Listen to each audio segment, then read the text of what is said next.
know, it used to be there were only 1 or 2 circular saw blades for your saw, and that's no longer the case. Now you can use them to cut anything from finished wood to larger steel I-beams.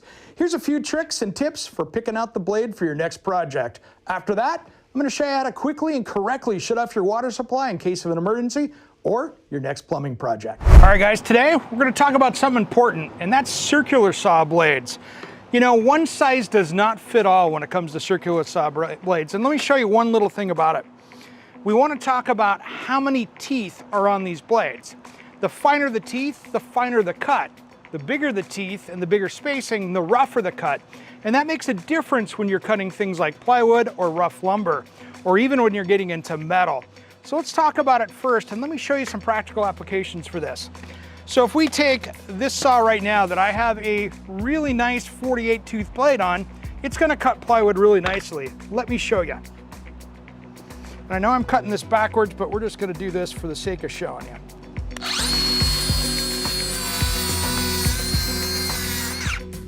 Now what I'm gonna do is swap out into one of the rougher blades here. All right, taking a blade off a saw, they're all a little bit different, but I've got this button that's right in here that is where I can lock the arbor on this so I can actually take this loose. So once I hold that, it doesn't spin the blade anymore. So then I can take the nut and on my saw, this little washer out. And then I can kick my blade back here and I've got the blade. So let's put in this framing blade, which is 24 tooth, and this is also a demo blade. Let me get my knife out and get this covering off of here. They put these things on really well. Now these framing ones I kind of like for doing remodeling, because the cool thing with these is if I nick a nail, I haven't ruined a blade. Now the thing is, on saw blades, they have arrows. This is going to spin this way, so you want to make sure that you get the arrow going the right way, which in this saw is up.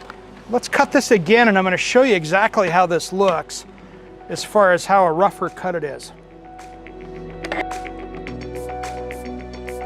Now you can definitely see right here, this is a very rough edge compared to what's on this finished edge over here. This blew out the edge, and if you're doing woodworking, that's not going to work very well. And it's not going to give you that finished look. If I'm cutting 2x4s to go on a framing wall, not a big deal.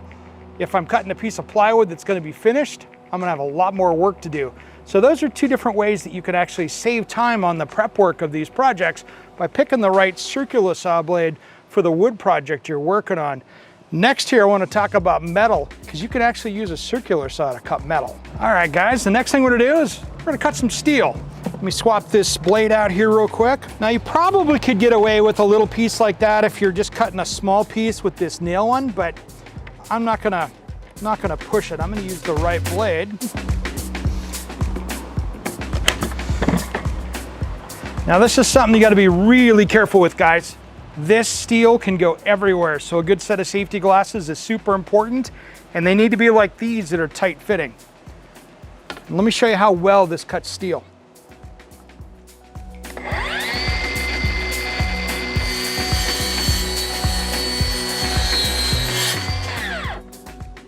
See, it's really that simple.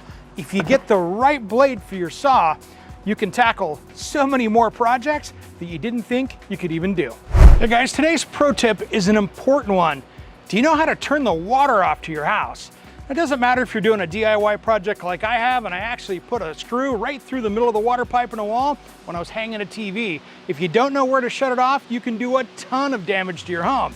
So the first place is to look out in a garage or crawl space, things like that. The second place is one that is tried and true, and it's out by the meter. And if you've got a street key like this, let's go take a look. All right, guys, there's one for sure place that you know will shut the water off. That's at the water meter right here by the street at my house. Let's go in here and pop this open. This whole cover gives access. And what we're looking for is this little piece right here. This is actually the quarter turn valve that turns the water off to the house. Now what you want to use is this street key right here. Sometimes these will be really deep depending on how deep the water is. Here, not that deep. So all we're going to do is put this over here, And then we're gonna lock this in this way and turn it right here. And if we look, you can tell where those two line up. That means my water is off. And then I know that I'm safe to work on things. Otherwise, right there is on. Really simple. If you know how to do this and have the right tool, no matter what happens, you can turn the water off quickly, and you'll know it'll be a reliable way to do it.